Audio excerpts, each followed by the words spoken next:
Meus irmãos, a paz do Senhor. Paz do Senhor, amém. Vou pedir só mais um minutinho em pé. Por favor, abram as Bíblias. No Salmo de número 23. Para a gente fazer uma reflexão essa noite. Salmo de número 23. Eu estou muito feliz de estar com os irmãos pela primeira vez aqui. Louvo a Deus por esse dia, pela oportunidade que nós temos. Eu trago o abraço do nosso pastor presidente, pastor Luiz José do Carmo. Ele está muito feliz com essa igreja aqui. Pediu que eu transmitisse o abraço dele aos irmãos e de toda a nossa diretoria. Amém? Amém. Então, de Campinas, está junto com Amsterdã. E eu estou fazendo essa ponte aqui. Quero agradecer ao pastor Araújo. Obrigado, pastor. Pastor Valtercino. Deus abençoe. Obrigado pela recepção que tiveram. E dizer aos irmãos que Deus tem grandes coisas para nós esses dias. Amém. Principalmente para a gente mergulhar profundamente na palavra e descobrir algumas verdades que Deus tem para nós. No final, lá fora, ali na frente, ali tem alguns livros que eu trouxe. Eu tenho 3 livros lançados, só que só deu para trazer esses 2, que é Desafios da Liderança no Século XXI, que é um livro voltado para líderes, para quem não é líder também, mas é muito importante, que trabalha muito o líder no século XXI. E esse aqui, ó, Deus está na sua casa, casamento, sexo e espiritualidade. Esse é fundamental para hoje. Principalmente porque, mesmo sem saber, eu acho que eu fiz uma descrição perfeita do que é Amsterdã. Está aqui dentro, vocês vão gostar bastante desse livro. Vai estar ali fora, no final vocês... Ali fora não, ali na frente. Estou achando que eu estou no Brasil. Deus abençoe. Vamos ler? Salmo de número 23. Eu vou pedir só um favor a vocês. Assim que nós terminarmos de ler, você vai sentar, mas não vai fechar a Bíblia. Amém? Amém. Deixa aberto aí que a gente vai mergulhar nesse texto. Diz assim, ó. O Senhor é o meu pastor. Nada me faltará. Ele me faz deitar em verdes pastos e me guia mansamente a águas tranquilas. Refrigera a minha alma, guia-me nas veredas da justiça por amor do seu nome. Ainda que eu andasse pelo vale da sombra da morte, não temerei mal algum, porque tu estás comigo. A tua vara e o teu cajado me consolam. Preparas uma mesa perante mim, na presença dos meus inimigos. Unges a minha cabeça com óleo, o meu cálice transborda. Certamente que a bondade e o amor me seguirão todos os dias da minha vida, e habitarei na casa do Senhor para sempre. Amém? Pode sentar. Você consegue ter uma noção de quantas vezes na sua vida de igreja você já leu o Salmo 23? Consegue imaginar assim, um número? Ou de quantas vezes já ouviu falar no Salmo 23? Quantas casas, principalmente no Brasil, que a gente vai que tem aqueles quadros com o Salmo 23, já viu? Esse é um dos problemas que a gente tem em relação à nossa espiritualidade. Geralmente, quando a gente pega um texto que a gente acha que conhece, a gente decora. E por decorar, perde o encanto do texto, da leitura das primeiras vezes. Eu quero mostrar para vocês hoje outro ângulo, um outro olhar em cima desse texto. Que é para a gente descobrir o quanto de profundidade tem. E às vezes a gente só na fórmula pronta esquece isso.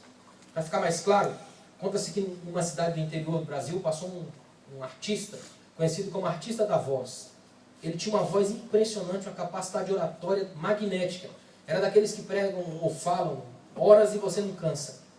E ele tinha um show, e o show dele era mais ou menos assim. Ele parava num ginásio, no estádio, no teatro, e ele ficava horas falando, declamando poesia, letra de música, textos bíblicos. Era impressionante.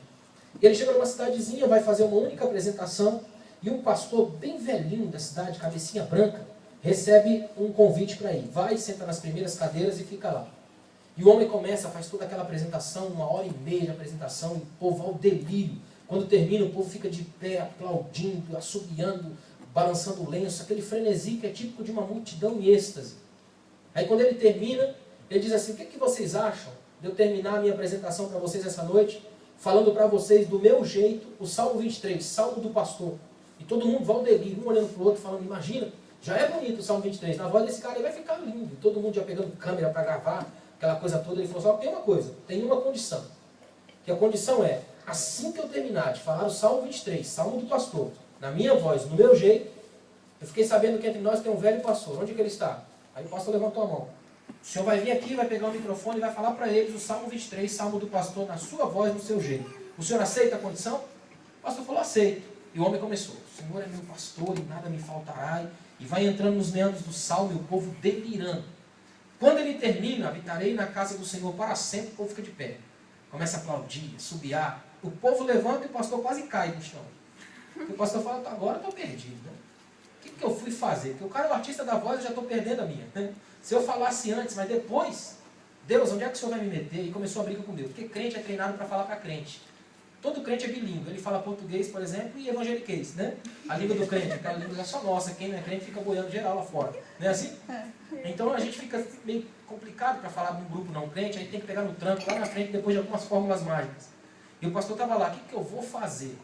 Aí o artista acalma a multidão, chama o pastor, e o pastor assim, sem saber direito o que fazer. O artista abraça o pastor, dá o microfone para ele e fala, vai lá, pastor, Salmo 23, o Salmo do pastor, o senhor conhece, fala para o povo. O que o pastor fez? Fechou os olhos e mandou direto. O senhor viu o pastor, nada me faltará, ele está me fazendo de parte, e foi embora. Engatou uma quinta, terminou só no habitarei na casa do Senhor para sempre. Amém. Quando ele abriu os olhos, ninguém aplaudiu. Ninguém. Silêncio total. Ninguém se movia. Só que todo mundo chorava. Do artista às crianças do lugar. Todo mundo chorando. E procurando lenço na bolsa, no bolso. Aí o artista abraçou o pastor, pegou o microfone e disse o seguinte: sabem qual é a diferença entre mim e esse velho pastor aqui ao meu lado? Uma única diferença, porém básica. Eu conheço de cor e salteado o Salmo do pastor, Salmo 23. Só que ele conhece e apresentou o pastor do Salmo. Só o pastor do Salmo faz isso. A capacidade de desarmar corações. O que eu quero trazer para vocês essa noite é quem pastoreia as nossas almas aqui. A coisa que mais me alegra em Jesus é que ele não tem fronteiras. Ele é livre. Ele falou isso para Nicodemos, o vento sopra onde quer, é livre, absolutamente livre. Não precisa de imigrante, né? Ele é livre, imigração, não tem essa. Então, nesse texto, o que eu quero mostrar para vocês é a grandiosidade que existe por trás do Salmo. É um Salmo totalmente messiânico. E é importante deixar bem claro que quem escreve esse Salmo é Davi. E se tem alguém que tinha tudo para não escrever esse Salmo, era Davi.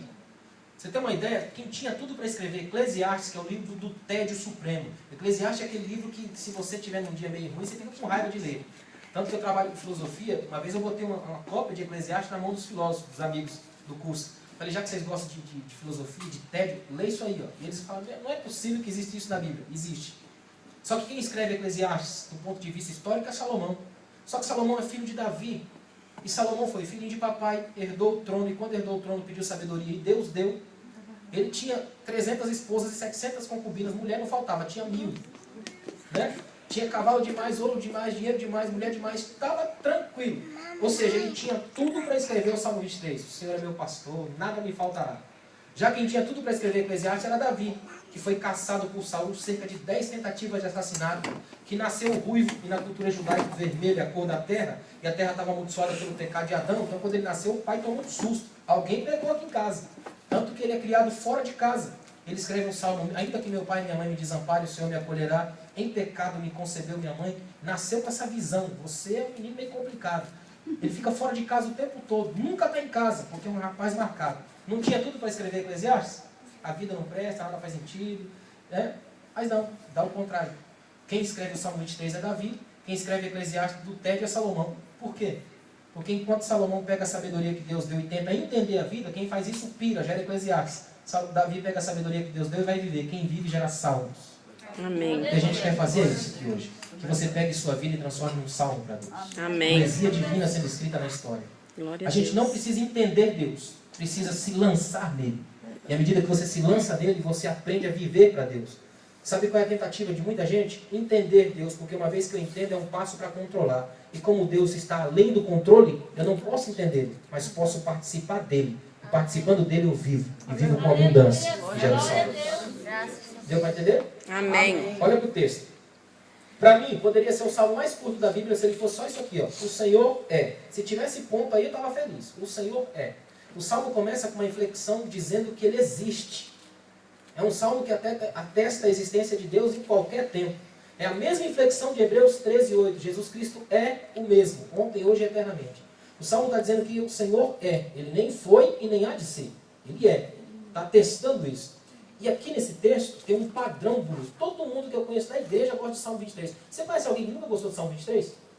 O 24 também a gente dá uma gostadinha. Dá uma olhada aí. Ó. O Senhor é a terra e a sua plenitude. Né? Agora o difícil é gostar do 22. Olha. Deus meu, por que me desamparaste? É o Salmo da cruz. Né? Isso aqui é um padrão. Sexta, sábado e domingo. Sexta-feira da cruz, o sábado do descanso e o domingo da ressurreição. Sabe o que significa isso aqui? Muita gente só quer ficar no domingo da glória, receber poder, maravilha, milagre, conquista, céu. E de vez em quando dá uma passeadinha pelo Salmo 23, mas pouca gente passa pela sexta-feira. Só que a sexta-feira é onde a gente mora. Amém. Todo mundo tem crise, todo mundo tem problema. Se eu fosse puxar uma ficha de você nos problemas aqui, ia ser assustador o que a gente ia mostrar. E a gente às vezes não pensa que só estamos vivos porque somos cuidados por esse pastor caminhando para o 24. Ainda não estamos lá, mas seremos e vamos alcançar. Tem um escritor que disse o seguinte: eu ainda não sou o que devo ser. Ainda não sou o que serei. Mas por causa de Jesus eu não sou mais quem era. Aleluia. Porque o Espírito mudou a minha vida. Amém, Deus. Olha que tremendo. O Senhor é, e ele diz o. O texto, a primeira frase, começa com 2 artigos definidos. O Senhor e o pastor. Não é um Senhor nem um pastor. Não cabe aqui a multiplicidade que se tenta colocar hoje.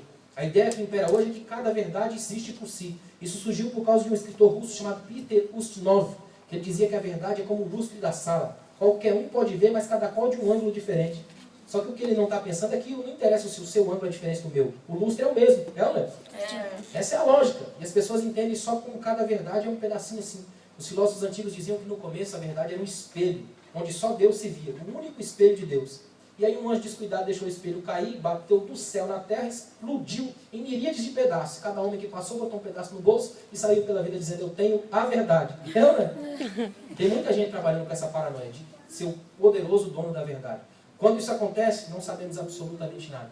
Por isso que a maior alegria da igreja é saber que ela não é dona de Deus, não manipula o céu e nem é dona das pessoas. Deus é livre. E porque Ele é livre, Ele é nosso Senhor e nosso Pai. Glória a Jesus Deus. diz uma coisa linda: as portas do inferno não prevaleceriam contra a igreja. Sabe o que significa isso? Só o inferno tem porta. A igreja é livre. Ela é aberta. Aqui entra e sai enquanto a pastagem, porque a glória de Deus habita o coração da gente. Amém, Deus. Agora que a coisa aperta. Olha aí.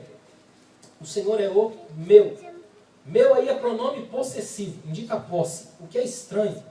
Criança, meu filho tem 8 anos. A gente sabe que a criança, quando começa a desenvolver a fala, uma das primeiras coisas que aprende é esse tal de meu e minha. É ou não é? Mesmo que não saiba conjugar o verbo, é minha carrinho, mas é minha. A gente trabalha com esse negócio de meu e minha. No Brasil e nos Estados Unidos tem uma coisa muito forte que é a teologia da prosperidade, que trabalha com o negócio de meu. Deus vai te dar, é posse, posse, posse. De tanta posse o cara fica possesso. É posse para todo lado. Isso aqui é um perigo. Só que Davi aqui faz a verdadeira prosperidade. Davi cura a possessividade. Porque Davi parte por uma lógica, eu quero que vocês entendam aqui. Ele está dizendo assim, ó: o Senhor é meu. Mas como eu sou pequeno, frágil, dependente, limitado, eu não posso dizer que Deus é meu. Portanto, se eu posso escrever que Deus é meu, é porque em sua graça Ele se doou a mim. Amém. Portanto, se Ele se doou a mim, ao ponto de eu dizer que Ele é meu, isso significa que é melhor que eu me entregue. Pode observar que daí para frente o salmo todinho é de entrega. Ele me guia, Ele me unge, Ele me leva, me refrigera, prepara uma mesa para mim e eu moro com Ele para sempre. Glória a Porque já que Deus. Ele é meu, eu me entrego. Porque Ele conhece a agenda, Ele é melhor do que eu. Ele Amém, sabe o que eu Deus. preciso, eu fico nele para sempre. Ou seja, a posse minha, do ponto de vista bíblico, não é o que eu pego de Deus, é o que eu entrego para Deus. Porque o meu nada na mão dele é tudo. Amém. Eu quero que você saiba de uma coisa: o que você tem aqui hoje é porque Deus te deu. Glória a Deus. Então você precisa agradecer a Deus até pelos mínimos detalhes da fé. Nas coisas mais minúsculas que a gente não dá nada, Deus vê tudo. Qual que é o padrão de Deus para criar no Gênesis? Ele vê a terra sem forma e vazia. A partir do nada Ele cria. Eu estava pregando no interior de São Paulo, o rapaz falou para mim: pastor, me sinto um nada. Eu falei: que bom. Aí tomou um susto. Mas como assim bom? Eu falei: aí que Deus opera. Deus começa Amém. a partir do nada. Quando Ele vê que não tem nada aí, Ele faz. Se Ele vê que tem alguma coisa, Ele vai desmontar. Ele precisa primeiro saber que eu não sou nada. Quando Ele sabe que eu não sou nada, então Ele começa a agir. Esse é o padrão de Deus. Amém? Glória a Deus. Note que a próxima palavra é pastor. Aqui tem um contraste de teologias. Ele é Senhor e é pastor. O que é Senhor aqui? É dono, absoluto. Aquele que manda, aquele que bate, aquele que é complicado, aquele que é duro, que é impassível. E quem que é o pastor? Aquele que suaviza. Isso aqui é Ezequiel: faço a ferida e eu mesmo saro, diz o Senhor. Eu bato, mas eu passo o bálsamo. Eu derrubo, mas eu levanto. Eu mato, mas eu faço viver. A lógica de Davi é a seguinte: tem muita gente na igreja que só se envolve com o Senhor. Sabe o que é isso? É aquelas igrejas tão duras, tão rígidas, que o cara não pode sorrir. Você já viu o crente triste o tempo todo? Não ri nunca. fica pesadão, parece que... Se esse povo for para o céu, eu não quero ir. Porque lá deve ser muito mais. Porque vive com Deus complicado, pesado, aquela coisa estranha. Você já viu gente assim? Que é crente da densidade. Ele tem medo de gravidade, ele não vai subir, porque ele é grave demais. Né? É complicado. Já tem gente que é só o pastor, é light, flex, clean, né? Aquele cristianismo que não tem nada de cobrança, não existe cruz, é só glória, maravilha, mistério, milagre, céu. É totalmente leve, não tem nada de grave. Então esse também não vai subir, até porque ele vai passar da estratosfera celestial. Ele não desce, né? A lógica aqui é o equilíbrio. Ele é Senhor, mas também é pastor. Amém. Ele é o Deus que pastoreia a minha segunda-feira e o meu domingo. Glória a É o Deus. Deus que está comigo quando eu faço festa e quando eu estou em luto. Quando eu levanto altares e quando eu cavo sepulturas. É o Deus que está comigo quando todo mundo me aplaude e quando ninguém me vê. É Sabe verdade. o que é bonito desse texto? O seu pastor, esse pastor que eu estou ministrando a você e que eu sei que seu coração está ardendo aí, é o Deus que participa da sua alegria e do seu caos. Amém. É o Deus que está com você quando você dorme e quando você acorda. A gente não percebe isso, mas o próprio Davi escreveu num salmo: em paz deitei, dormi e acordei, porque o Senhor me sustentou. Amém. Essa lógica é perfeita. Lá em Jó começa a ficar injuriado com Deus porque está passando por um monte de coisa, não sabe direito o que é. E a gente, através de uma interpretação equivocada de Tiago, a gente chama Jó de paciente. E Jó não é paciente, ele é resistente, é diferente. Mas não é nada paciente, ele briga com Deus o tempo todo. Tanto que Deus fala: agora eu vou descer e como homem eu vou trocar ideia com você. Eu vou falar como homem e você vai me responder. Aí Deus faz um monte de perguntas. Lá no capítulo 38 de Jó. Olha as perguntas. A chuva tem pai? De que ventre procede o gelo? Quando os leõezinhos têm fome, a quem que eles clamam? Você consegue dizer? Diga-me quem foi que colocou as medidas em você. Onde você estava quando eu fiz a terra? Jó, você já deu ordens para amanhã e ela te obedeceu? Alguém aqui responde uma dessas perguntas? O que Deus está dizendo para Jó? Se você não sabe nem do seu mundo, eu posso cuidar do meu? Deixa eu cuidar da minha gente, você cuida da sua? Né? Vamos combinar assim, Jó? Eu fico aqui, você fica aí? Sabe o que é bonito de Jó? Jó não pede mais nada para Deus. Porque Jó tem uma certeza: se ele desceu para falar comigo, já está bom demais. Porque ele deixou sua glória só para vir conversar comigo. Aleluia. Eu faço parte. Não há ninguém mais importante na terra naquele momento. Porque o Deus do céu desceu para me fazer pergunta. Amém. Ou seja, Deus não precisa responder, basta estar lá. Ele estando lá já está bom demais. Os rabinos dizem que a pergunta de um sábio traz metade da resposta. O bonito não é responder, é perguntar. Porque a resposta é chata, ela fecha e não tem mais graça. Uma vez o garoto perguntou para o mestre: qual que é o sentido da vida? Aí o mestre falou: você não acha que essa é uma pergunta linda? Ele falou: acho. Então para que trocar por uma resposta? Bonito são as perguntas. Até aqui deu para entender? Amém. O Senhor é o meu pastor. Depois de tudo isso que eu disse, é que você consegue dizer: nada me faltará. Irmãos, esse nada aqui talvez seja uma das palavras mais profundas da Bíblia e da filosofia. Se fosse falar de nada aqui, a gente ia brincar até amanhã com o nada aqui. Primeiro, pensa por um momento: o que é o nada? Tenta responder: o que é o nada? Nada. O que é o nada? Você fica nesse o nada, nada. E você não respondeu nada. Uma vez que o nada seria, no máximo, assim, mais perto de uma resposta, o rompimento inesperado da expectativa. Por exemplo, você recebe uma caixa linda de presente. Encheu-se de expectativa. Você abre e ela está vazia. Portanto, você está diante do nada. É nada lá dentro e é nada aqui dentro. Entendeu? Nada são respostas. Melhor ainda, o que é o nada? É o oposto que chama o tudo. Por exemplo, nada me faltará. Aí a gente pensa: vai ter comida, casa boa, vai ser bênção, salário top, tudo vai ser maravilhoso. Não vou ter celulite, gordura, nada me faltará. Porém, a gente só está enfatizando o lado bom da coisa, o verdinho, bonito, belo. Só que esse nada aqui é completude. Nada me faltará. Não vai faltar alegria, vitória, bênção, mas também Glória vai faltar a Deus. problema, vizinho complicado, fofoqueiro, invejoso. O pacote é completo. Nada me faltará. E a lógica aqui é que Deus não me falta. Amém. Porque se eu tenho Deus, eu não preciso de mais nada. E uma vez que eu não tenho Deus, tudo ainda é falta. Porque tudo sem Ele é nada. Ou seja, se você está em Deus, você tem tudo e ao mesmo tempo pode experimentar o nada. Porque quando você botar suas esperanças nas coisas, perde a graça divina. Quando bota sua esperança em Deus, aí você bota todas as suas forças no único que é capaz de fazer do seu nada tudo. Aleluia. Olha que frase tremenda: o Senhor é meu pastor e nada me faltará. Quanta coisa cabe aí. Daqui para frente, sabe o que Davi faz? Davi começa a olhar que ele tinha algumas ovelhas. E essas poucas ovelhas que ele tinha, e eu vou dizer uma coisa para vocês: na época de Davi, não era um trabalho bom cuidar de ovelhas. Cuidar de ovelhas era um trabalho meia boca. Tanto que não eram os filhos quem cuidavam das ovelhas, eram os escravos.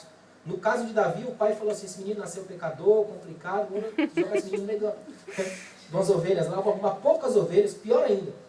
Você vê na Bíblia quando os irmãos dele estão lutando com Golias, ou pelo menos estão morrendo de medo de Golias, né?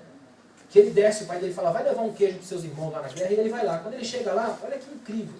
Quando ele chega lá, a Bíblia diz que os irmãos dele olharam para ele e perguntaram, o que você veio fazer aqui, Davi? Olha só como tratavam Davi. O que você veio fazer aqui? Você é mau, você veio ver a guerra, teu coração tem sede de sangue. Aí Davi diz assim, mas eu não posso nem falar nada. Eu só vim aqui trazer um queijinho que meu pai pediu para trazer para vocês. Marmita, né? Vim aqui para fazer uma self-service, delivery de vinho, né? Aí o que os irmãos falam? O irmão diz para ele assim, com quem foi que você deixou aquelas poucas ovelhas lá? Bem irônico. Só que nesse trajetozinho que ninguém dá nada, levar uma comida para os irmãos que te hostilizam, a vida de Davi vai mudar radicalmente. Porque ele é o único capaz de destruir um gigante que está lá. Ou seja, no caminho da graça, até pequenos acidentes podem se transformar em vitória. Amém. Davi está chegando lá. Agora, olha que interessante. Quem que é Davi? Davi chega nesse meio, nessa circunstância, nessa coisa complicada, leva para os seus irmãos, só que ele está cuidando de ovelhas. Quando ele vai enfrentar Golias, ele fala para o rei, veio um leão, pegou uma ovelha minha, eu fui lá e matei. Veio um urso, pegou outra ovelha minha, eu fui lá e matei.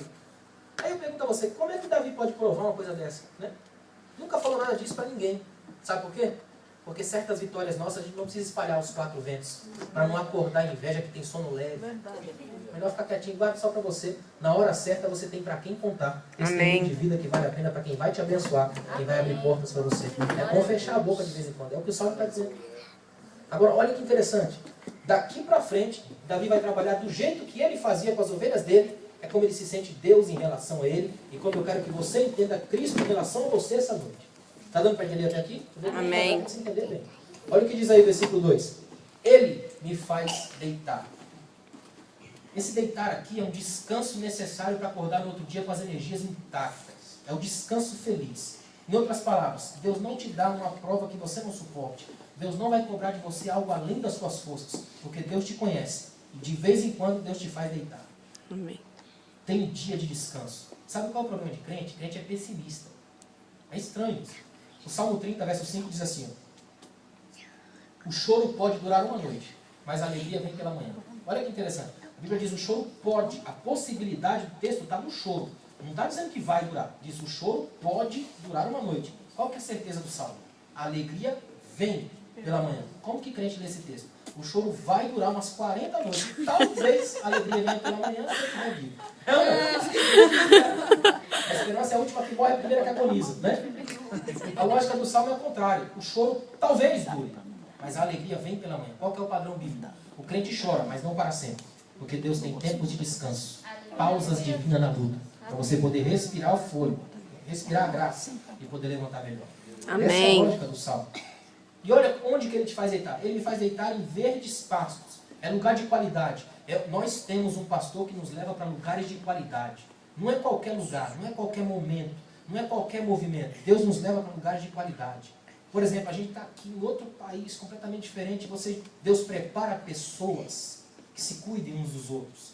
Esse aqui é o melhor retrato da família de Deus.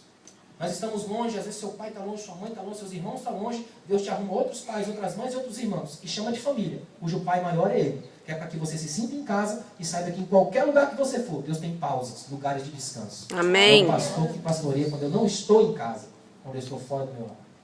É bonito isso. Amém. Olha o que ele diz aí. Ó. Ele me faz deitar em verdes pastos. Ele me guia, porque o mundo é escuro, perigoso, eu preciso de guia. Para onde que ele me guia? Olha o detalhe. Mansamente. Uma ovelha não é veloz. E aí, isso aí, ao mesmo tempo que é a bênção, é a maldição dela. Porque no primeiro item do cardápio do lobo já está logo a ovelha. A ovelha é devagarzinho, calma, principalmente as mais gordinhas, não consegue correr mesmo. Então o que o texto está dizendo? Que meu pastor me espera. Isso que é bonito. O que Davi está mostrando é o seguinte, de vez em quando ele tinha que sair pelo deserto para procurar água e comida. Então ele vai andando com a ovelha e tem que olhar para trás e perceber que as mais gordinhas estão devagar. Então ele vai, espera, dá um tempo.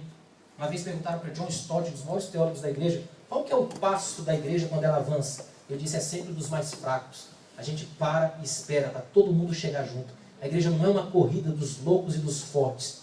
A igreja é um passo do desesperado. Para e respira. Porque se Deus me espera, eu preciso esperar o irmão. Amém. A igreja é um ambiente de espera. Ou seja, eu não posso cobrar de você uma super espiritualidade. Preciso esperar que você caia às vezes, para te segurar. Porque a igreja é um ambiente onde eu te restauro e você me restaura na celebração da fé. Ser de Cristo é esperar o outro. Amém. Isso é tremendo. E olha o que ele diz aí, ó. Ele me guia mansamente para onde? Águas tranquilas. Olha para mim aqui, ó. A ovelha tem sério problema de visão.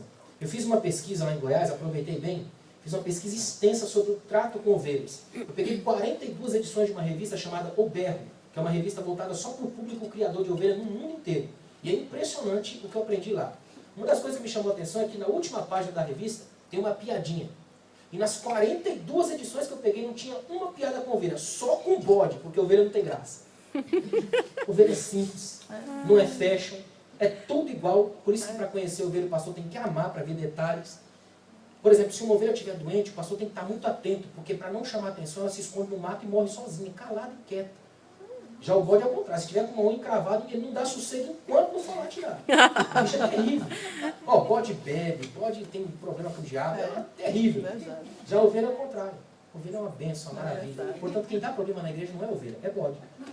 Olha que bênção você está aqui hoje, feliz, né? Amém. Diz assim, ó. Águas tranquilas por quê? Ovelha tem sério problema de visão. Existem mais de 120 tipos de doença no olho da ovelha. Só que a bênção da natureza é isso. Quando ela tira de um lado, ela compensa do outro. Ela não tem visão boa, mas a audição da ovelha é extraordinária. Por isso ela não gosta de beber água nas correntes, por causa do barulho. O barulho da corrente da água afeta a audição dela. Então, onde que elas gostavam de beber água? Lá em Israel, agora em janeiro eu estava lá. Em Israel tem uma região, que era a região de Davi mais ou menos pastoreada, que é desértica. Então, quando vem grandes chuvas, chamadas monções, a água desce. Tanto que quando seca, fica só o caminho da água. A água desce e faz uma poça embaixo. Aquela poça é parada, não tem barulho, e é o melhor lugar para a ovelha beber água. Enquanto ela bebe água e a língua bate na água e faz ondulações com a imagem refletida, Provérbios 27, 19, assim como na água o rosto corresponde ao rosto, assim o coração do homem é o homem. Então, enquanto a imagem dela reflete com o movimento da língua na água, ela gostava daquilo. Então, se alegrava enquanto bebia água. Agora, olha que interessante. Ela não faz nem ideia de que essa água que ela está bebendo e brincando foi uma tempestade imensa que acabou de passar por ali. Qual que é a lógica do texto? Eu sou ovelha de Jesus. Portanto, toda vez que eu passo por uma prova terrível, de sede eu não morro. Porque quando essa prova passar, dessa água Deus me leva para beber e para brincar. Para eu ter certeza que a água passou, a tempestade passou, a luta passou. Mas eu permaneço com o meu pastor, tendo água para beber. Aleluia, feliz e tranquilo. Deus pastoreia o meu caos. Amém. Isso é muito lindo, a forma como Deus mexe com o nosso caos. Está entendendo? Amém. Olha só, ele ainda diz assim, ó, versículo 3. Engraçado que ele faz uma visão, uma mudança abrupta de imagem. Ele está falando da água e agora ele fala de fogo. Refrigera a minha alma. Qual que é a lógica aqui? Fogo, calor, sufocante, terrível. Imagina, por exemplo, o lugar mais quente que você consiga imaginar, o calor. Eu não consigo pensar em nada pior do que Cuiabá, mas tudo bem. O calor. Você chega com aquele monte de sacola vindo do mercado, um calor terrível e tal. E aí você chega em casa, coloca a sacola no chão e abre a janela e toma aquele golpe de ar. É bom ou não é? A lógica é essa aqui, ó. Refrigera a minha alma. Só que alma aqui no original, o termo soa como psique, mentalidade. Tem dia que por todos os lados, tudo que eu penso dá errado. Eu vou para a empresa achando que eu vou ser elevado, eu sou demitido. O filho adolescente em casa aparece com um problema com droga, a menina grávida. É luta em cima de luta, crise sobre crise. Você fala, eu vou explodir. A panela de pressão, a tampa está a 1000. O que Deus faz? Abre e sopra. Aleluia. E na Bíblia, toda vez que Deus sopra, ele gera vida. O primeiro sopro dele é vida. Amém. Sabe o que significa isso aqui? Ó? No pior dia da sua vida, pode esperar que o sopro divino virá de algum lugar. Amém. Deus nunca deixa as ovelhas morrerem por explosão. É sempre pelo sopro da brisa que ele acalma a tempestade do coração e da mente. Amém, Deus. Talvez eu esteja fazendo isso com você hoje. Amém, Jesus. Olha só, refrigera a minha alma. Me guia ou guia-me nas veredas da justiça. Sabe o que é vereda? Caminho curto. Porque nós vivemos num mundo marcado pelo pecado. E num mundo marcado pelo pecado, você nunca vai encontrar uma avenida de justiça. Mas para que você não se desespere achando que Deus se foi e que você está sozinho, existem caminhos curtos, veredas. Esses caminhos curtos, para chegar lá, tem um meio. Olha o que diz aí, ó. Por amor do seu nome. Nome na cultura judaica é essência, origem. O que ele está dizendo é o seguinte, se o Cristo que me pastoreia estiver na minha essência, na minha identidade, eu me torno arauto de justiça. Uma vez que Cristo está em mim, eu não minto mais, eu não roubo mais, não me envolvo mais com prostituição, com corrupção, com nada disso. Porque eu atesto que a justiça existe. As pessoas vão olhar para mim como um pequeno caminho de justiça no mundo. Porque Amém. o nome de Cristo me torna justo. Glória a Justificado Deus. por Ele, por visto a sua Verdade, luta. Senhor. Isso é lindo demais. Cristo toma o meu lugar. A partir de Cristo, a minha visão é outra. Se eu mentir, eu não consigo mais fazer isso. Porque a lógica divina me transforma em um caminho de justiça. Ou seja, como se você estivesse vendo, passando de um helicóptero, de avião, e aquele mar de pessoas embaixo, você conseguisse enxergar pontos de justiça. Quem são eles? Igreja. Pessoas que estão vivendo para a glória de Deus no mundo do caos. Quando todo mundo mente, a igreja permanece na verdade. Aleluia. Quando todos os casamentos se destroem, a igreja permanece fiel ao casamento como Deus ordenou. Porque a igreja é ponto de justiça no mundo dos injustos. Amém. Verdade. Glória a O que Deus quer que essa igreja se torne? Um ponto de justiça. Amém. Que as pessoas possam vir mais destruídas pela vida, chegar aqui e encontrar ponto de justiça. Aleluia. Só a justiça coloca ordem no mundo. O Glória a termo Deus. sedek no hebraico para justiça é um mundo colocado em ordem, o padrão de Deus restaurado. É isso que o texto está dizendo. Amém. Agora, olha que interessante. Se eu parasse aqui, ó, tava bom, tava? Você não ia para casa feliz? Tudo, até aqui é só bênção. Só que esse salmo é perfeito exatamente por isso. Tinha que aparecer vale, né? Olha o que está dizendo. Ainda que eu ande pelo vale da sombra da morte. E esse vale é terrível. Primeiro porque não é o vale da morte. Se fosse o vale da morte, estava bom. Você caiu lá, está morto. O vale é Deus? Vale não, é o vale da sombra da morte. É da suspeita. Você não sabe de onde vai vir o perigo. Já teve aquela sensação de estar andando e alguém andando atrás de você, e você dá um acelerado, o cara acelera, você vira para a esquerda ele também, você fica desesperado. Está percebendo que não é nada? É isso aqui. A sombra da morte, a suspeita da morte. Você não sabe de onde ela vai aparecer. Agora, sabe o que é bonito? O texto diz assim, ó. Ainda que eu ande pelo vale da sombra da morte, não temerei mal algum. Essa palavra mal é extremamente profunda. Na oração de Jesus em João 17, antes de ir embora para o céu, ele fala, Pai, não peço que os tires do mundo, mas que os guardes do mal. Sabe como termina a oração do Pai Nosso? Livra-nos do mal. E como ela começa? Pai Nosso. É nessas duas pontas que a gente vive a vida inteira, entre o Pai e o mal. A oração de Jabes, me guardes do mal. É sempre esse mal aí. Romanos 7, miserável homem que sou, o mal que eu não quero eu faço, e o bem que eu quero eu não faço. Esse mal é um perigo, ele está perto da gente o tempo todo, e habita a nossa alma, a nossa interioridade. Então a lógica aqui, ó, ainda que eu ande no vale da sombra da morte, eu não vou temer mal algum. Por quê? Porque tu estás comigo. Essa aqui, ó, é a grande certeza do Salmo. Escuta o que eu vou te dizer. Deus nunca vai mudar o seu vale. Nunca. Porque no topo da montanha não cresce nada. Crescimento só dá no vale. Deus não muda o vale. Ele passa o vale com você para que no vale você frutifique. Para quando chegar na montanha poder olhar para baixo e adorar a Deus. Glória a No Deus. vale que eu achei que eu ia morrer, lotado de fruto. Porque o Espírito de Cristo andou comigo e andando comigo eu deixei sementes na história. Agora eu posso subir. Porque quando eu olho para baixo eu encontro frutos. Amém. Nada me encanta mais nesse salmo do que saber que Jesus gosta de estar comigo no vale. Dificilmente você vai encontrar gente para andar com você no vale. Mas Jesus vai. Amém. Uma das lógicas desse vale aqui é que é vamos dizer, uma metáfora, uma figura que Davi usa de um lugar chamado Vale de Baca, Vale do Sangue em Israel.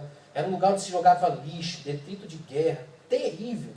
Tão terrível que quando os pais judeus passavam por ali com as crianças, colocavam a mão nos olhos da criança e viravam a cabeça na direção oposta do vale, para a criança não olhar para lá. Era o símbolo da morte, o cheiro da morte. Aí sabe o que é bonito em Jesus? No Novo Testamento, irmão, Jesus é um exemplo para tudo que a gente fizer, menos velório. Porque Jesus estragou todos os velórios que compareceu. Todos. Pode observar. Até no da viúva de Naim, que não tinha nada a ver com a história, ele trouxe o menino de volta. Jesus nunca gostou de morte. O negócio dele é vida. Glória a Jesus Deus. sempre foi o Deus da vida. Portanto, ainda que ele chegue no vale da sombra da morte, ele não vai mudar o vale, mas vai colocar vida em mim. E eu vou passar pelo vale e dizer, eu estou com aquele que é vida e vida em abundância, por isso eu tenho por onde andar. Glória a Amém. Deus. Olha o que ele diz aí, ó. Mesmo que ainda que eu ande no vale da sombra da morte, não temerei mal algum, porque tu estás comigo. Agora, olha essa frase. A tua vara e o teu cajado me consolam. Alguém aqui já viu um cajado consolar? Você consolaria alguém com cajado? Imagina, vamos traduzir para hoje. Imagina MMA, UFC. Pegar aquela luvazinha de UFC e perguntar, vem cá, eu te consolar. Tem que consolar. A lógica é essa. Porque cajado para ovelha era mais ou menos a mesma coisa.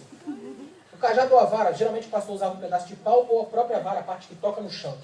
Quando o pastor estava andando com a ovelha e uma saía do meio, ele puxava para o meio. Só que olha que interessante, na viagem, porque Davi é pastor no deserto, e o deserto tem escassez de água e comida. Então tinha que viajar procurando água e comida para as ovelhas. Toda viagem pelo deserto é perigosa por vários momentos. Primeiro, porque o deserto tem mudança de temperatura abrupta.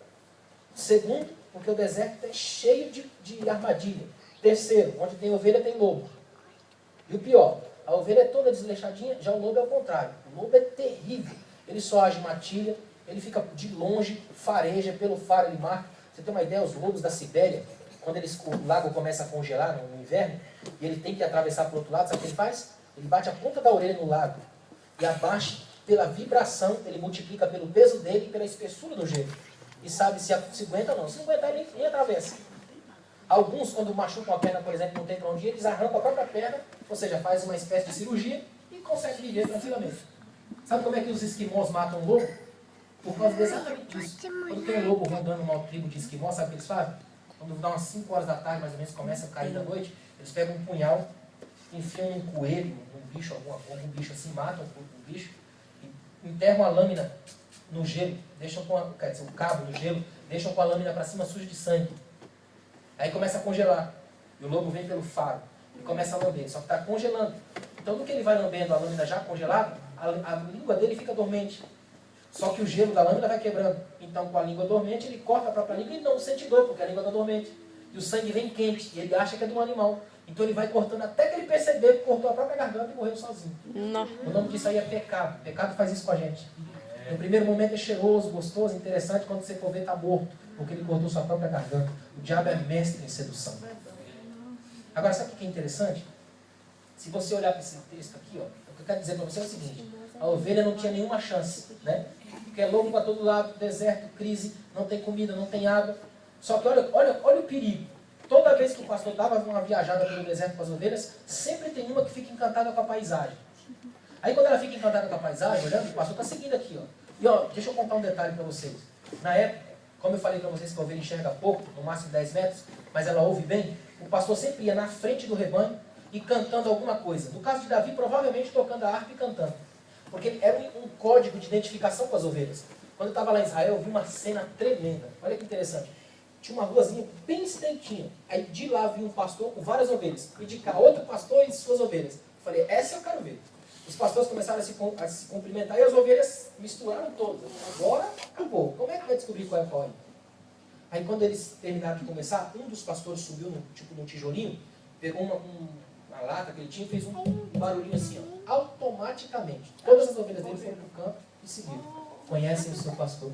Amém. Jesus diz, as minhas ovelhas me conhecem, elas ouvem a minha voz. Glória a Deus. Quem tem ouvidos para ouvir, ouça o que o Espírito diz às igrejas. Amém. Ou seja, quem tem Espírito Santo tem sintonia divina para ouvir os sons da graça. Amém. Agora, olha que incrível. O pastor está indo na frente. Imagina a cena. O pastor indo aqui, Davi, cantando um salmo aqui e as ovelhas atrás dele. Aí uma ovelha fica dispersa, começa a olhar e tal. Se o pastor andar um pouquinho mais, ela perder a audição, acabou. Ela fica sozinha. E a ovelha sozinha é morte da certa. Porque é a única brecha que os lobos estão procurando. Sabe por quê? Porque só sobra no final das contas ovelha. Porque os outros bichos estão mais rápidos do que ela. Por exemplo, a corça. É um animal que corre demais. Quando ela percebe pelo barulho, que é quando ela corre, ela transpira muito. Então, quando ela percebe pelo barulho do mato que o lobo está por perto farejando ela levanta o focinho na direção de água. Onde tem água, ela fareja. Então, ela corre muito, é difícil pegar. Quando ela chega na água, ela mergulha, aí toma aquele banho tira o cheiro e os lobos se perdem. Aí o salmista diz, assim como as costas anseiam pelas correntes das águas, eu anseio por ti. Amém. O cheiro de pecado sai em mim. Aleluia, Jesus. Agora, olha que incrível. O pastor está indo aqui, imagina a cena, o pastor está indo aqui, as ovelhas aqui, aí uma fica lá olhando para a paisagem. Se ela ficar sozinha, ela está morta. Ou então acontecia pior ainda. Uma começa a olhar e vem outra também começa a olhar, uma terceira, quando pensa que não, tem o que eu chamo de rebelião, abrir o ministério. Né? Ficou só as ovelhas perdidas aqui e o pastor com as outras ovelhas obedientes lá. O que o pastor fazia? De vez em quando ele parava a viagem, olhava para trás para ver se estava todo mundo junto. Se tinha uma ovelha afastada, ele pegava ela, colocava na frente do rebanho, aí virava ou a vara ou o próprio cajado e batia com força, uma vez só, na perna dela. Aí a ovelha ficava trêmula, pasma, porque a ovelha tem um carinho tão grande com o pastor, que ela jamais imagina que o pastor vai ficar irado com ela. Sabe por que a ovelha vai para a morte sem gritar? Não é porque ela é boazinha e porque faz parte dela, como muita gente diz. Porque todo e qualquer ser vivo tem medo da morte. A ovelha vai para a morte sem gritar porque ela confia tanto no pastor, que ela ainda acredita que na última hora ele será capaz de amá-la. É respeito. Então o que esse pastor faz? Coloca na frente do rebanho e bate. Aí a ovelhinha tomba no chão e começa a tremer. Só que olha que lindo, fiz as feridas e sararei, diz o Senhor. Aleluia. Ele pega a ovelha todo dia de manhã, aquela ovelha que ele feriu. Dura mais ou menos 150 dias a fisioterapia. Ele passa bastante óleo na perna dela, faz uma espécie de imobilização, uma tala, e colocava ela bem aqui assim, ó. corpo no corpo e a cabecinha para trás. Aí começava a cantar e andar. E as outras ovelhas atrás, e ela vinha aqui em cima tranquila, olhando para baixo. Olha o que ela ganhou. 150 dias de exclusividade total. Pastor, fleco e tal. Quando terminava, o pastor colocava ela no chão, ela nunca mais saía da perna dele. Até para morrer, ela morria ali. Ó. Só que não é porque ela tinha medo de apanhar de novo, não. É que ela descobriu que não tem paisagem que seja mais agradável do que o carinho, o colo do pastor. Esse é o cajado que consola. Amém. Tem dia que Deus dá uma cacetada na gente que a gente fala, agora eu vou morrer. Vai pra cá. Colo do Pai, carinho de Deus. Um lugar Glória a onde Deus. cuida da gente a tal ponto que nunca mais a gente sai de perto dele. Glória a O Deus. Dr. Fernando escreveu que a vida são tijolos passando. Um dia um que acerta. Quando acerta, a gente pega até o rumo, foco. É ou não é? Às vezes Deus nos joga no chão de costas, para a gente poder olhar para cima e lembrar que é de lá que vem a nossa salvação. Glória a Os Deus. olhos para os montes. De onde me virá o socorro? Do Senhor, que fez os céus e a terra. Amém. Deus está falando para você aqui essa noite. Pare de reclamar da sua vida e coloque nas mãos de Deus as suas causas, suas crises. Vai pro colo de Deus. É o melhor lugar que existe para reclamar. Aleluia. Amém? Glória a Deus. Olha o que ele diz aí, ó. Essa parte que eu mais gosto. Preparas uma mesa perante mim na presença dos meus inimigos. Você conhece alguém que gosta de comer mais do que crente? Não. É impressionante. Também não fuma, não bebe, não joga, tem que comer, né? A gente está imitando o mestre. A primeira coisa que Jesus fez quando acordou depois de 3 dias de morte foi comer. Né? Ele acorda, ele anda 11 quilômetros de Jerusalém até Emaús, chega lá, quando ele vai partir o pão, ele descobre que ele tem que desaparecer, aparece em Jerusalém. Primeira coisa que ele diz, Pai seja convosco. A segunda, vocês têm alguma coisa para eu comer aí? Eles pegam um pouquinho de comida e passa para ele. É impressionante. E aí a gente, crente, cristão, segue o mestre e quer comer também. Não é assim? Como é que a gente imagina esse texto? Preparas uma mesa perante mim. A gente imagina aquela mesa com aquele café da manhã de hotel que a gente sempre quis comprar e o salário nunca deu. É, não é? A gente imagina aquela coisa. E o que é melhor ainda? Deus servindo. Olha que benção. Só que sinto decepcioná-los, não tem nada a ver com o texto. Dá uma olhada no texto. O texto diz assim, preparas uma mesa perante mim. E esse é o original. O original diz isso. Por mais que algumas bíblias traduzidas no português coloquem equivocado, o texto é esse. Preparas uma mesa perante mim. Por que perante mim? Ela não é para mim. É perante mim. Olha para mim aqui, ó. Esse texto aqui é o texto da família judaica. O judeu acredita que a mesa é o melhor lugar de uma casa. Se você fizer uma amizade com um judeu e te levar para a casa dele, vai te levar para sentar à mesa. Se ele tiver um problema com família, resolve a mesa. Se ele quebrou o pé, não pode ir na sinagoga, ele ora na mesa de casa. A gente brasileiro, quando vai fazer um churrasco lá no Brasil, coloca a mesa lá fora, na calçada. O judeu não. O judeu fala, a mesa é um lugar onde Deus está pelo menos 3 vezes por dia, como manifestação de providência. Olha o que o judeu acredita. Se hoje é que dia 2 ou 3? Estou perdidaço, dia 3? 3 de julho. Eu estou indo na ponte aérea. 3 de julho.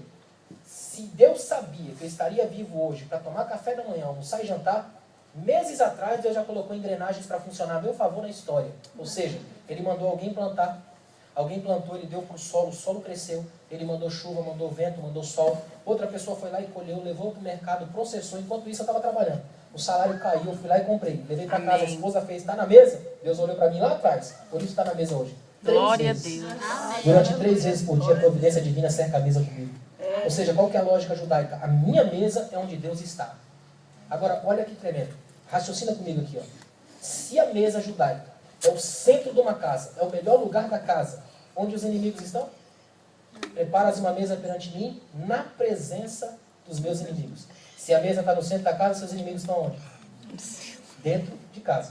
Só que ninguém leva inimigo para dentro de casa, leva? Portanto, eles são falsos amigos. Gente que você acha que são seus amigos, mas são fofoqueiros. Está de olho com o filho do seu marido, da sua esposa, Ricardão, varão reserva. Deu para entender? Gente que está perto, na redondeza, por ali, fica esperto. A gente se faz de seu amigo para levar seu filho para as drogas. Gente que se faz de seu amigo ligando para sua casa para rachar a igreja. Falsos amigos. Você não sabe que eles são amigos. E esse tipo de gente é interessante, ele conquista você. É bem diabólico isso. E aí eles entram na sua casa e você prepara uma mesa para eles. Agora, olha que cena. Imagina essa cena. A mesa está aqui, você desse lado, se preocupando com algumas coisas, e o seu inimigo ali, que você acha que é seu amigo, portanto ele tem a favor dele, você não sabia. Então ele espera num momento vulnerável seu, você virar as costas e ele te apunhalar. Só que aí, quando ele vai fazer isso, Deus entra em cena. Aleluia. Glória a Deus. Estende uma toalha, coloca os utensílios da mesa, começa a montar toda a mesa, tudo bonito, tudo ajeitado. Aí sabe o que o inimigo pensa?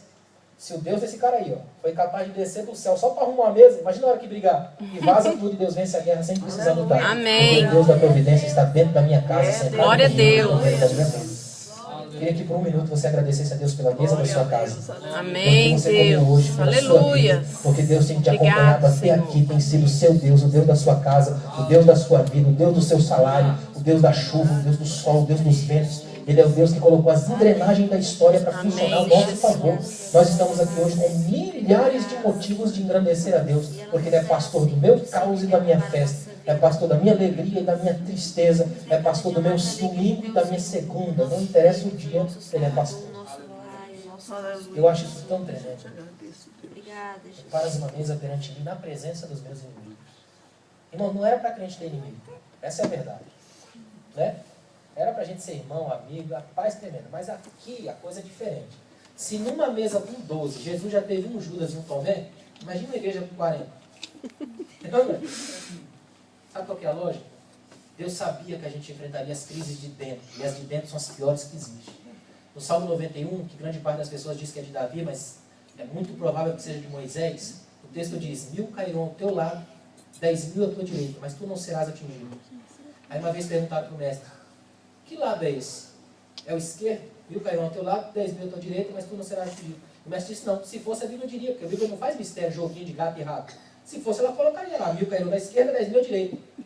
Na mentalidade judaica, a concepção judaica de vida, o judeu acredita que você tem 8 lados na existência perfeita. Por exemplo, lado de cima, tudo que é relativo a Deus, 1. Lado de baixo, o inferno e a galerinha do mal, 2. Lado direito, que é o lado da sua força, da guerra, do guerreiro, 3. Lado esquerdo, no Oriente, é o lado da falsidade, da traição, a mão da limpeza, que ninguém toca em comida com essa mão. No italiano, a esquerda é sinistra. Já é ruim, né? É tudo o quê? 4, né? 4. Lado de frente, as imagens do futuro, as projeções, a visão, o que você espera da frente. 5. Lado do passado, as bagagens existenciais, todas as suas lembranças e memórias. 6. Lado de fora, eu não congrego aqui, eu sou de fora. Realidades que não me pertencem. 7. Lado de dentro, o pior de todos. 8. 1000 aqui dentro são mais perigosos do que 10.000 onde eu acho que eu sou forte. Porque a minha interioridade é terrível. É, Deus. Mas imagina Misericórdia, isso. Jesus. Deus, conhecendo que os meus inimigos de dentro são terríveis, Ele faz questão de estar comigo por dentro. Seu Amém. Deus te pastoreia de dentro para fora. Glória a Deus. Ele conhece o que está aqui dentro, com a porta do coração. A maior alegria da igreja, a maior celebração da igreja é saber que Deus não é um Deus que fica perto, é um Deus que está dentro. Oh, aleluia. E sabe o que é melhor ainda? Glória Deus a desceu. Jesus. No Antigo Testamento, Deus aparece lá em cima. Olha que tremendo, ele aparece lá em cima. Aí sabe o que Deus faz? Então, vou descer. Vai lá e desce e resolve criar. Aí cria o jardim. Aí o homem peca e expulsa Deus da história. E Deus fica por ali. Aí Deus aparece na nuvem, depois no topo da montanha. Aí resolve descer mesmo. Veste a carne humana e vem em Cristo. E em Cristo ele vai descendo. Só que Deus foi descendo tão profundo que ele resolve morrer. E entra numa sepultura. Imagina o nível de onde Deus sai descendo. E teve um escritor que disse que depois que Deus apareceu numa sepultura, você nunca mais vai saber onde ele vai aparecer por amor. Ele é capaz de ir para qualquer lugar. É, Deus. Ele Obrigado. sabe, porque um dia ele esteve em cima, no Antigo Testamento. Esteve ao lado, no Novo Testamento. Hoje está dentro. Amém. Ou seja, o templo do Espírito Santo, ele habita em vós. A igreja, ele habita aqui, ó, ele faz parte da gente. Está na igreja. É um Deus que não se contenta em participar de ambientes fechados. Sabe o que mais me alegra em Deus? Ele não é um bibelô de templo. Essa é a coisa mais bonita da religião cristã. Quando você fecha a porta do templo, Deus vai junto. Ele não fica Aleluia. esperando você abrir amanhã e limpar os utensílios. Ele já foi para casa. E a julgar pelo Deus da Bíblia foi a pé, se você foi a pé. Ele senta na sua casa, arrasta chinelo, conversa com você no seu nível, dá umas pegadas fortes de vez em quando, suaviza. É um Deus que não se contenta em ser alguém burocrático e distante. É um Deus da celestialidade da rua, do dia a dia, da vida. Um Deus que gosta de andar comigo onde eu estou. Amém. Senta onde eu sento, que conversa com meu filho, que brinca na celestialidade mais linda possível. Lembra de Jó 38, que eu falei das perguntas de Deus? Deus perguntou para Jó: você já deu ordens amanhã? Já perguntou para amanhã, ela te obedeceu? Tem um teólogo inglês chamado Chesterton. Chesterton diz o seguinte: Deus é igual a criança. Por exemplo, agora não, meu filho já está com 8 anos, mas há uns anos atrás, a gente colocava um DVD para ele quando terminar e falava: pai, põe de novo. É, né? Aí colocava de novo. Aí, pai, de novo. Aí eu até ensinei, falei: aperta aqui que o negócio vai. Porque o adulto, quando fica adulto, fica adulterado, né? Fica chato, não tem mais graça. Quando você é pequeno, por exemplo, se não fechar a tampa da privada, brinca naquela água. Não, não. Depois que vira adulto, a água vira H2O. Que graça tem isso? A gente tira toda a alegria, toda a beleza da coisa. A vida do adulto é chata. A da criança, você já conversou com a criança abaixando? Para olhar no nível dela? Porque parece que não, mas ela fica olhando para a gente assim como se a gente fosse um monstro, um gigante, né? Porque tudo para ele é pequeno, é minúsculo. Tanto que a criança, quando é criança, tem olhos para o mundo. Quando fica adolescente, tem olhos só para si. O olhar muda. Olha que interessante. Quando você olha esse ambiente da criança, o infantil, a criança vai lá, de novo. Ou seja, a criança não se cansa daquilo, ainda que seja mesmo. Jefferson diz que Deus é igual a criança. Glória a Deus. Todo dia ele faz isso. Hoje ele fez isso. Sol, faz de novo. E o sol surgiu. Ele deu ordens amanhã. Aleluia. De noite, lua, de novo. E a lua aparece. Você pode ter 300 anos de crente. Você pisa lá e fala, você veio, como se fosse a primeira vez. E te abraça e te recebe. Amém. Te ama. Trabalha na sua vida, te leva para casa, vai com você, volta. É um Deus que não cansa de receber a adoração da igreja. Não cansa de nos olhar, de receber a nossa oração, de estar com a gente na vida. A gente cansa da gente e Deus não. É verdade. Como é bom saber que eu pertenço a um Deus que não cansa de mim. Da minha banalidade, da minha crise. Eu não preciso gritar aqui para você entender essa verdade. Só preciso que o seu coração se abra para você entender que Deus te ama com bagagem completa. Todos os defeitos, todas as crises, todos os problemas. Deus sabe das suas dúvidas, sabe das suas crises. Aleluia. Sabe o que Deus quer de nós? A capacidade que a gente tem de se entregar. Fé é entrega. É saber que Deus me ama pelo que eu sou. Teve um escritor que diz que a fé verdadeira está no passarinho, que canta antes do sol se raiar, porque ele sabe que vai. Fé é isso. Cantar para Deus antes de ver a luz brilhar. Amém? Amém. Estão passados já? Não. Vamos lá. Olha o que diz aí, ó. Unges a minha cabeça com óleo. Lembra que eu falei que a ovelha, o Davi tinha que passear com as ovelhas pelo deserto à procura de água e comida? Um dos grandes perigos, sabe qual era? Dependendo da época do ano, vinha uma praga de mosquitos trazido pelo vento. Os mosquitos entravam ou no ouvido ou no focinho da ovelha. Quando a ovelha sentia o mosquito entrar, ficava aquele zumbido, aquele desespero, batia a cabeça na pedra tentando tirar e morria. Se o mosquito entrasse e ela não percebesse, não sentisse, o mosquito fazia um ninho lá dentro. E aos poucos ela parava de comer e morria pálida, seca, uma morte lenta e dolorosa e terrível.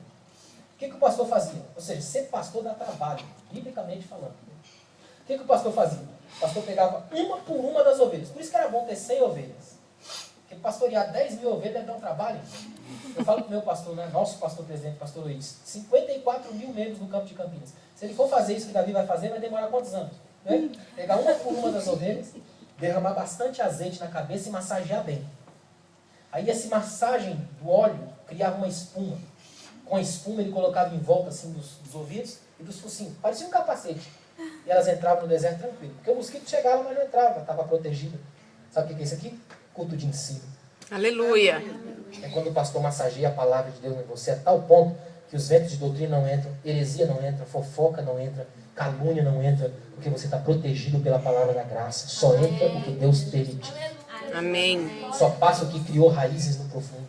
Deu para entender? Como é bonito isso. Ele me guia, ele me unge, ele me leva, ele prepara uma vida para mim, ele ainda me protege do mal, de estar perto de tudo aquilo que eu sei que pode me atingir de algum momento, mas ele me prepara, ele me protege.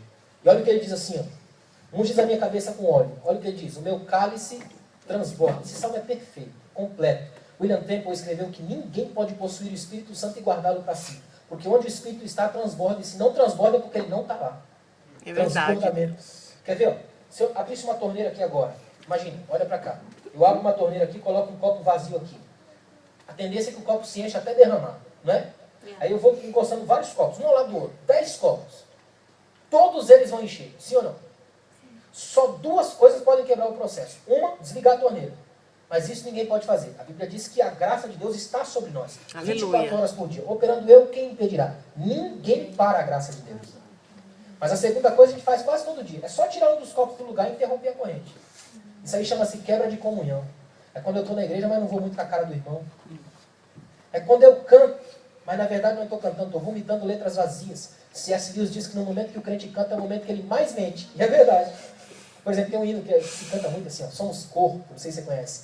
Assim bem ajustados, conhece? Amém. Totalmente ligados, unidos, vivendo em amor, uma família, sem qualquer falsidade. Você conhece alguma?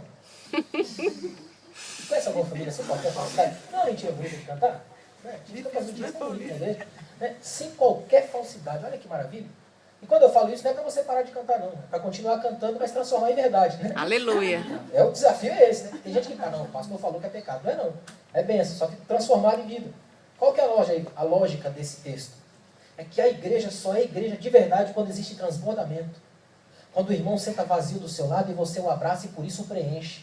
Às vezes o maior culto que você vai prestar aqui não é falar em línguas, levantar e cantar. É abraçar o quebrado do seu lado e fazê-lo entender que os seus braços são a extensão do braço de Cristo. Fazer a pessoa sentir a graça do seu coração. Às vezes uma palavra com o irmão lá atrás é capaz de salvá-lo do abismo. A igreja é a celebração do todo, a unidade dos quebrados. A igreja não é igreja se eu for o centro. Porque quando um homem é o centro, Deus sai do centro. O sol escuta o que eu vou dizer, nenhuma estrela brilha quando o sol está brilhando. E se o sol da justiça é Cristo e está brilhando, nenhum de nós tem capacidade de brilhar mais do que Ele. Aleluia. Então nós todos estamos debaixo da sua graça e transbordando para que ninguém fique vazio. E essa palavra vai fazer isso hoje, você transbordar, para as pessoas ao seu lado sejam atingidas pela glória de Deus que habita a sua vida. Amém. Olha o que ele diz. Certamente, sabe qual é a palavra certamente aqui? É a palavra amém. Sabe o que é amém? Amém é uma palavra tão profunda.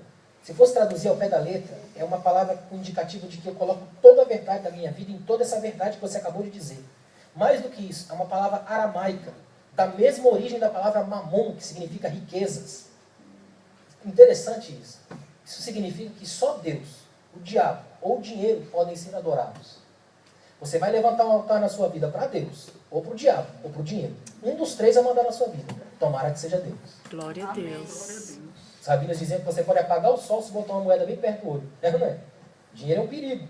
Se você não tomar cuidado com ele, se ele for teu servo, é uma bênção. Mas se for seu senhor, você está morto. John Stott escreveu assim, ó, toda vez que o dinheiro entra no meu bolso, eu gasto. Antes que ele ache o caminho do meu coração. Se achar, você está perdido. Se você quiser gastar, tem meu livro ali. Amém? Amém. Olha só. Certamente, amém. Né? Que a bondade e o amor. Agora, olha na sua Bíblia. Quem tem escrito aí? Bondade e misericórdia. Levanta a mão. Olha, a maioria das Bíblias. E é misericórdia mesmo. Não olha para mim aqui. Ó. O original não é misericórdia. É amém, certamente, que a bondade e o amor. Sabe por quê? Porque misericórdia e amor são completamente diferentes. Isso aqui essas Bíblias traduzidas como misericórdia tem um resquício, um ranço de teologia católica da caridade. Escuta bem o que eu vou dizer. Misericórdia e amor são tão diferentes. Experimenta falar para o seu esposo, esposa, namorado, namorada assim. Eu estou com você por misericórdia. O que você acha que recebe de volta? Acabou o culto lá, né? Nunca mais. É ou não é? É ou não é diferente de falar nós estamos casados por amor? Não é bonito? Por amor? A lógica é essa. Sabe o que é a expressão misericórdia? Pela misericórdia Jesus veio até aqui. Mas por amor subiu até a cruz. Por isso nós estamos aqui hoje. Glória a Deus. Bondade e amor são as palavras perfeitas, porque elas fazem uma ponte teológica, lá com Gálatas capítulo 5, fruto do Espírito, que são reflexos da natureza de Cristo. O que é o fruto do Espírito? É o alimento do Cristo que me habita. O Cristo que habita em mim só é forte quando se alimenta do fruto do Espírito. E o fruto do Espírito faz com que eu me fortaleça com os irmãos. Dietrich Bonhoeffer, um teólogo alemão, dizia que o Cristo que habita o meu coração é um pouco mais fraco do que o Cristo que está na língua do meu irmão. Portanto, sempre que o meu irmão me abraça e me abençoa, os Cristos se fortalecem. E a igreja é celebrada na comunhão. Aleluia. Certamente que a bondade e o amor, olha o que diz aí, ó, me seguirão. O que mais tem hoje é crente seguindo tudo, né? Segue rastro, campanha, profeta. Eu lembro de uma irmã lá em São Paulo que tem um caderninho de profeta de A a Z. Do irmão Almiro até a irmã Zumira. É interessante. A a Z. A gente não precisa seguir nada disso. Se eu estou em Cristo sendo pastoreado por Ele, o amor e a bondade me seguem.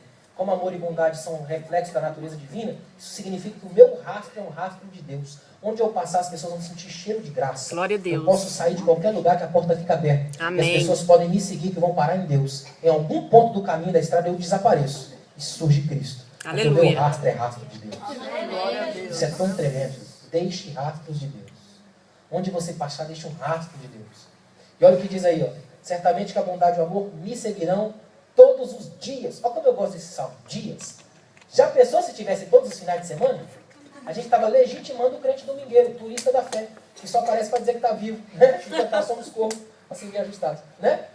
O que é o turismo celestial? O cara que aparece de vez em quando na vida, fala, oi Deus, sou eu, e vaza. Aqui não. Todos os dias. A lógica é que qualquer segunda-feira mais tediosa da vida, Deus está lá. Ele pastoreia a minha semana. Amém. Sabe o que significa aqui? Ó? Ser cristão não é ser cristão aos domingos, mas entre os domingos. Quando ninguém está vendo, quando não tem festa, não tem congresso, não tem maravilha, não tem visitante de fora, mas tem Deus. E Ele continua sendo o Senhor da minha vida e o dono dos meus dias. Amém. O Senhor da minha agenda, o dono do meu calendário. Aleluia. Seguirão todos os dias da minha vida. Esse minha vida aqui é para matar qualquer fofoqueiro que se preocupa mais com a vida dos outros do que com a dele. Todos os dias da minha vida. E eu vou falar a verdade para vocês. Em qualquer país do mundo tem fofoqueiro. Sabe qual que é o combustível da fofoca? Inveja. Fernando Pessoa escreveu que a inveja dá movimento aos olhos. O cara não para nunca, fica olhando tudo dos outros. Aristóteles diz que a inveja é uma dor diante do sucesso do outro. O invejoso não quer saber que você que tem a coisa que você tem. Ele só quer que você não tenha. É simples assim. Salomão vai dizer que a inveja é a podridão dos ossos. E ossos no hebraico tem a ver com sentimentos profundos. Portanto, o invejoso é um canceroso de alma. Imagina, em estado terminal. Você tem uma ideia? Dante, no seu livro Inferno de Dante, diz que os invejosos, quando chegam no inferno, têm o olho costurado com arame, porque a maldição deles é ver. Então nunca mais vão ver nada a não ser a si próprio. Imagina, a inveja faz isso. Plutarco dizia que a inveja é como um olho que se irrita diante da luz. Nós estamos aqui agora debaixo da luz. De repente cai a luz, fica tudo escuro. Primeira coisa que acontece na igreja, o povo fica crente na hora. Aleluia, profundo, meu Deus, fala e tudo, né? De repente volta a luz do nada. Do jeito que ela foi, ela volta. Aí a gente bota a mão no olho, fica assim meio dolorido, não é isso? Isso aí chama-se inveja. Os olhos irritam diante de tudo que tem brilho. A palavra inveja vem do latim invidere, que tem várias aplicabilidades. In pode ser perfuração. Daí vem intenso, inferir, injuriar, in como penetrar. Qual que é a lógica daí? É a visão que penetra, que não gosta de ver você e fica jogando facas do olhar. Só que essas facas nunca te atingem, porque atingem só o invejoso. Então elas furam o olho do invejoso e incha. Daí olho gordo, olho grande, olho inchado. O invidere é o in como não, negação. Não vê. É o cara que vê, mas não enxerga. Porque ele é cego, cegueira, invidere. Não enxerga nada, não consegue ver. A vida inteira olhando, mas a vida inteira sem ver. O olho tem movimento, mas não tem vida. Quando isso acontece, o que vai gerar? Todo esse movimento em torno do que está acontecendo com as pessoas ao redor. Nunca consigo mesmo. Sabe o que é estranho? Se você pegar a lista dos 7 pecados capitais, todos se mostram. Por exemplo, a gula engorda, o orgulho brilha, a luxúria se oferece, a avareza acumula, só a inveja se esconde. Você já viu alguém bater no peito e falar, sou invejoso? Quem é invejoso sabe que o negócio é tão feio que tem vergonha. Tanto que a gente brinca que o cúmulo da inveja é o cara que tem inveja de outros que se libertaram da inveja. Porque inveja é quem tem a libertação da inveja. É estranho, né? Inveja, não vê. A lógica qual que é? Quando eu sou atingido por isso, eu não vou conseguir ficar do lado de quem briga. Porque eu vou precisar dos óculos escuros da hipocrisia. O que significa que se hoje aqui Deus abençoar alguém, a pessoa for levantada, se você olhar para ele de óculos escuros, está invejoso. Ele está cuidando da vida dele, não da sua. Quem é pastoreado por Cristo, cuida da própria vida, pode olhar para qualquer um brilhando e glorificar a Deus. Amém. Porque a luz que está nele é mais forte que qualquer brilho lá fora. Glória a Deus. Ele não é mais obcecado, ele é sal da terra e luz do mundo. Amém. Como que termina o salmo? Habitarei na casa do Senhor para sempre. Sabe o que é isso aqui? É o que a gente chama de judaísmo, de hebraísmo, gíria judaica. Habitarei na casa do Senhor para sempre é a lógica judaica da prosperidade. É o judeu dizendo, eu vou ser um velho feliz. Eu não vou ter reumatismo de alma. Sabe o que é reumatismo de alma? É o velho que passou a vida todinha com raiva porque outros conseguiram coisa que ele não conseguiu. Então ele chega no final da vida com uma agendinha lotada de nome para se vingar. É aquele velho rancoroso, complicado, que tem ranço na vida, que odeia todo mundo. Esse velho aqui é um velho feliz. É aquele velho que aprendeu tanto. Você quer ver uma coisa? Por que velho anda devagar? Porque aprendeu que se correr só cai. Ele anda devagar, minha mãe. Tá mexendo, né? O chão não sai do lugar. Outra coisa, a gente fala assim, não, velho não tem memória. Não é que não tem memória, é que a alma ficou tão sábia que não guarda porcaria, só guarda o que é bom. Passou o sonho, só fica o que vale a pena. Né? Essa lógica aqui, ó, envelhecer bem, chegar ao final da vida com alegria. Glória a Caminhar na Deus. história, subir no cume do monte do tempo e deixar a neve do tempo abençoar o cabelo. Aí fica branco, bate o sol, ilumina o jovem que vem embaixo, acha o caminho. O problema é que chega lá e diz que achou sozinho. Né? Qual que é a lógica de Deus para você essa noite? Deus pastoreia você quando você está em casa. Deus pastoreia você quando está no deserto. Deus pastoreia você quando está no vale. Deus pastoreia você quando estiver velho. Aleluia. Ele nunca nos abandona em todas as instâncias da vida. Ele é aquele que está conosco do princípio ao fim. Por isso que ele fecha a Bíblia dizendo, eu sou alfa e ômega. Eu abro e fecho. Em mim tudo, sem mim nada. Antes de mim ninguém. Depois de mim mais nada. Só eu. Essa Glória é a Deus. visão desse Deus. Glória a Deus. Eu estava em São Paulo uns Amém. tempos atrás, e um aluno meu do curso de teologia me contou a história da mãe dele, como a mãe dele morreu. Ela morreu, sabe aquele tipo de câncer que devasta a pessoa devagar até matar? Ela morreu pele e osso, detonada no hospital. E ele disse assim, ela morreu nos meus braços. E ele segurando ela no braço, ela tentou cantar enquanto morria. Mas estava tão fraquinha que não conseguiu emitir som, apenas uma leve melodia. Que ele conseguiu captar com um hino que não sei se vocês conhecem, que diz assim, mais grato a ti, mais grato a ti. Ele falou que ela morreu tentando cantar esse hino. Aí eu cheguei em casa, peguei a harpa da minha esposa e fui ler a letra do hino. Olha o que diz a letra do hino. Ó meu Senhor, dá-me mais gratidão por tudo que tu fizeste por mim. Aí eu pensei, peraí, tem alguma coisa errada aí. Uma mulher que morre detonada pelo câncer, quantas orações essa mulher fez para Deus curar ela? Ela morre detonada pelo câncer, devastada, e ela está pedindo mais gratidão. Só uma coisa me faz entender isso. O que ela estava vendo lá de lá era tão tremendo, tão belo, tão grande que ela sabe que a gratidão dela não dá conta. Então ela pede mais. Me dá mais gratidão. Aleluia. Que vem daí. Aleluia, glória a Porque o que Deus. fica para cá acaba, mas o que vem daí é eterno. É verdade. E é tão Glória. grande que a minha gratidão não é capaz de dar. Eu queria que você, por um minuto, agradecesse a Deus pelas suas vitórias, Aleluia, derrotas, Jesus. problemas, Glória, Jesus. alegrias, pacote completo. Porque nessas coisas, Deus pastoreia a igreja. Amém. Nós Glória a somos Deus. filhos da graça, pastoreados por Jesus, colocados debaixo da cruz. Nós estamos aqui por causa de Deus. Se não fosse a graça divina, não teríamos como chegar até aqui. Chegamos até aqui porque Deus pastoreia a nossa intensidade. Deus conhece quando a gente falha, quando a gente acerta. Deus sabe quem somos. Sabe qual é a coisa mais libertadora da fé cristã? É saber que Deus me conhece como eu sou e me aceita assim. A fé cristã não é uma imposição que eu coloco para Deus. Não é uma coisa pequena, irracional, boba. Se você for pensar a fé cristã pelo ponto de vista filosófico, você vai viajar nas mais tremendas profundidades. A fé cristã não é uma coisinha ralé, bobinha. Sabe o que é a fé cristã? Ter certeza que mesmo que esse Deus seja grandioso, extraordinário, e que eu nunca o vi, Ele se interessa por mim. 7 bilhões de pessoas no planeta e Deus se interessa por mim. Tem coisa melhor do que isso? Obrigado, Deus. E mais do que isso, Ele se interessa a ponto de se relacionar. De descer aqui e conversar comigo. E Aleluia. me fazer sentir sua presença ao meu redor. Eu não vejo, mas percebo. E Verdade. sei que nessas coisas Ele trabalha a meu favor. Ele me É conhece, verdade. Ele me ama. Ele me faz entender um grupo de pessoas, me faz perceber como eu sou amado e amo as pessoas. Aleluia. Abre o coração, faz todo um movimento em torno de mim. Não há nada mais belo do que isso. Saber que em Deus eu tenho novas fontes de vida. Amém. Glória a Essa Jesus. permissão do pastor, eu queria que você se colocasse de pé. Quero fazer uma Aleluia, oração. Jesus. Tá bom por hoje, tá? Amém. Queria mais. Eu quero que você ore hoje. Eu queria pedir uma coisa para você. Faz uma oração diferente. Deixa eu explicar. Geralmente na igreja a gente está tão acostumado com as coisas e costuma uma tragédia. Então a gente começa tão acostumado com oração que a gente, sabe, dispara sem nem pensar às vezes. A gente peca orando. Você vê gente que dobra o joelho e fala assim, Senhor, perdoa os meus pecados. Não está pensando em nenhum deles. É só uma frase. Né? É ruim, porque é técnica. É bom quando você ora de verdade. Oração genuína. É como Davi, por exemplo. Por isso que eu gosto muito de Davi. Davi, ele está numa caverna, sofrendo outra tentativa de assassinato de Saul. Aí ele escreve para Deus assim, ó. Porventura, eu te louvarei na sepultura. Olha o que Davi está dizendo para Deus em outras palavras. Traduzir para hoje. Deus, Saul está aí fora com tudo quanto é matador, tropa de elite total aí, ó. Vão me matar, não tem pra onde escapar. Porém, quando eu começo a tocar aqui e cantar, o senhor gosta em cima, vai negar? Se eu morrer, não canto mais, que eu nunca vi defunto cantar. O senhor já viu? Verdade. E sabe o que Deus faz? Livra Davi, mata Saul. É.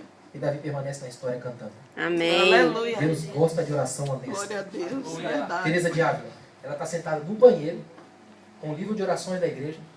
Do lado de fora assim tem uma mesinha com um pãozinho de canela para ela depois. E ela diz quando o diabo aparece dentro do banheiro. E o diabo é mestre em fazer isso. E começa a dizer para ela, tá vendo? Você não presta, você é a pior de todos.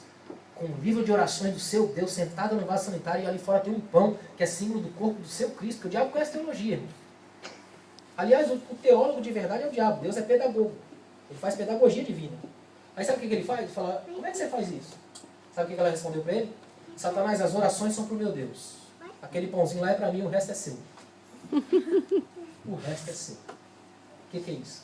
Oração genuína, sincera, honesta. Perguntaram para ela uma vez assim, o que a senhora fala para Deus quando ora? Ela disse, nada, eu só escuto. O que Deus diz para a senhora? Nada, ele só me escuta. Aleluia. Só palavras. Não precisa mais delas. A gente fica perto um do outro. E a presença fica maior que as palavras. Amém. Somem as palavras. Aleluia, Jesus. Só a presença, só o olho no olho, só o coração no coração, só o abraço. Glória a Deus. Até hoje ninguém sabe quem inventou o abraço. Se duas pessoas que não estavam se segurando para não cair, ou se queriam cair juntas. Você escolhe o que você vai fazer com Deus, gente.